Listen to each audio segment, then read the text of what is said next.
We are finally breaking ground today. Mama said not to.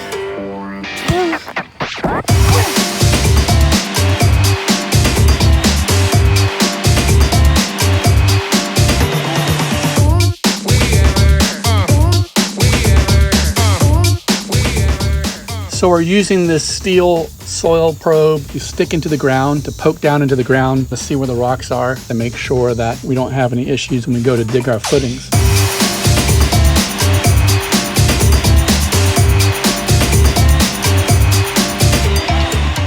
We picked out this location because it's already kind of up on a little bit of a hill, and it has a natural grade that will work pretty well.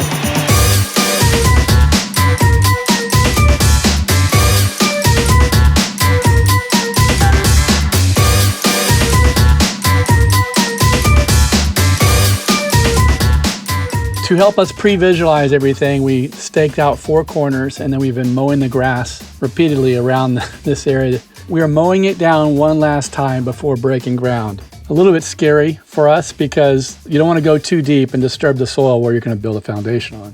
We're finally breaking ground. This is our northeast corner, and this is the high point. So we tried to guesstimate where best to place all this dirt. We want to make sure that we had access to the building from all sides. And we also just wanted to keep the dirt close enough when we came back to backfill.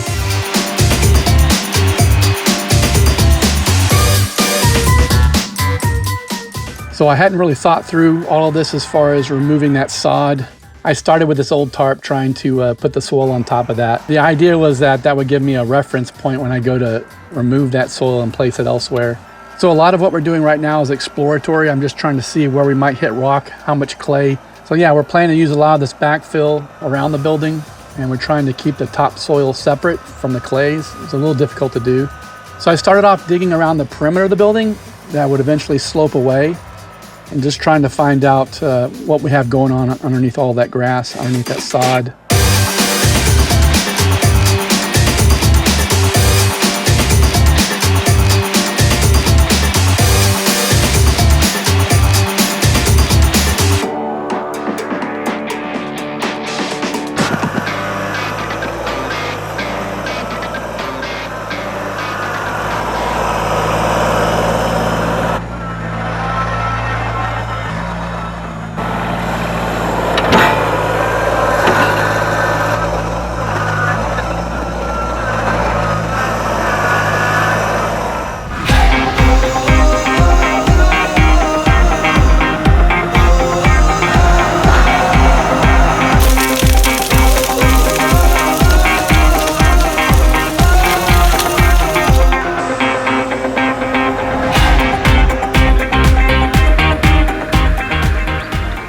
Different family members will come out, take turns documenting everything on their phones.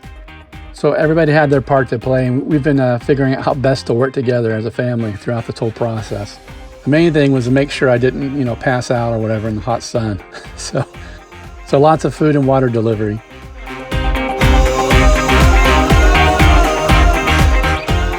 So now we're finally measuring out from the rough corner stakes. We wanted like a 10 to 15 foot slope out from the building to shed the water and to give ourselves equipment access, and then also for scaffolding and whatnot. We took a lot of breaks in the shade to talk through everything. Mostly my wife and I would sit out there and just try to enjoy the day. So that's what we were doing on the grass at first. We set that laser up and we were just using that grade rod. We took high and low readings all over to figure out how much to cut or fill. We were just trying to keep it all in our head and try to keep track of everything. So we knew further up that hill in the distance in the tree line, about 750 feet above sea level, I guess, and it's a rock outcrop, so it's lots of limestone. So we used that as a reference on that north side of the building. It was a lot cooler to work at night, and we were getting a lot more done at this point. Then the next day, we got more road fabric coming in. We're planning to use the same road fabric that we used for our road. We're going to use that in layers beneath our building. We got them to deliver it this time. The first time we went and picked it up, it was like a 2-hour round trip. Yeah, there's a squirrel. And again, this is a subcompact tractor. This is just the KUBOTA BX25D. And it's not just because I lack experience, it's because we're just trying to be super careful that we don't dig too deep in the wrong place.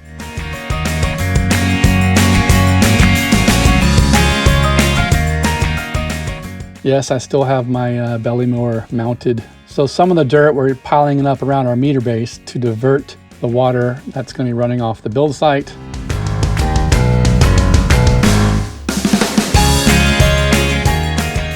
So after a lot of laser readings, we determined this was the high side, and we were going to cut everything down to match our low side. At this point, I realized I didn't have the skills or at least the confidence to stay on grade without help. So our secret weapon really is this laser receiver with a magnetic mount that we're going to stick onto the front end loader. This was going to help keep from digging it too deep. So here's one of the kids coming out with their camera. So anyway, a skilled operator could likely rough this in without the receiver, and with bigger equipment, they can knock this out very quickly. All my kids love this hammock, the hammock in the shade. So around lunchtime, it was the best place to hang out, take a nap when everything got super hot. This hammock was like the perfect spot for that. Making a little bit of progress. We're still just shaving things off a little bit at a time. I'm dumping a lot of dirt in a big low area outside of the build site. When it rains, this area ponds. But yeah, so I'm filling in that hole over there.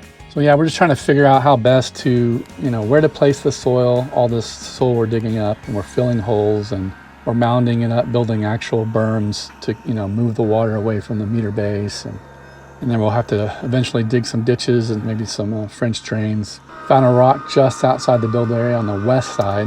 As always, I'm sporting the latest fashion.